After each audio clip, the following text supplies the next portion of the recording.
ছাত্র নেতা সাদিক খান যা কথা বলেছেন এরপরের কথা দরকার নাই। ইজ্জতুল্লাহ ভাইকে আগামী 12 তারিখ দাঁড়িপাল্লা ভোট দিয়ে নির্বাচিত করতে হবে ইনশাআল্লাহ। কারা কারা রাজি আছে দেখি।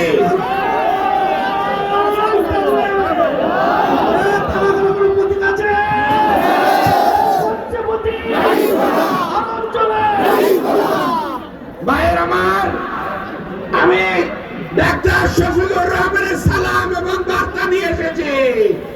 যদি এখান থেকে ইজ্জতুল্লাহ ভাই নির্বাচিত হয়ে আসেন ইনশাআল্লাহ এই তালা কলার যে সমস্যাগুলো আছে সেগুলোর সমাধানে উনি সর্বাত্মক চেষ্টা করবেন ইনশাআল্লাহ।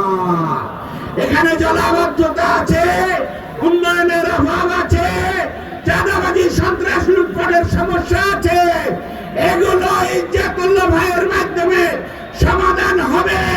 একথা কি আপনারা বিশ্বাস করেন? তাহলে আমরা এই কয়েকটা দিন উদয়স্ত ভূমিকা রেখে আমরা ভোট কেন্দ্রে গিয়ে সারাদিন দাঁড়িপাল্লার পক্ষে আমরা ভোট দেব ইনশাআল্লাহ। আগামী দিনের নির্বাচনে 12 তারিখের নির্বাচনে ইনশাআল্লাহ পরিবর্তন আসবে। ডাক্তার শফিকুর রহমানের নেতৃত্বে কল্যাণের, ন্যায় ইনসাফের এবং পরিবর্তনের বাংলাদেশ গঠিত হবে। তিনি প্রধানমন্ত্রী হবেন ইনশাআল্লাহ এবং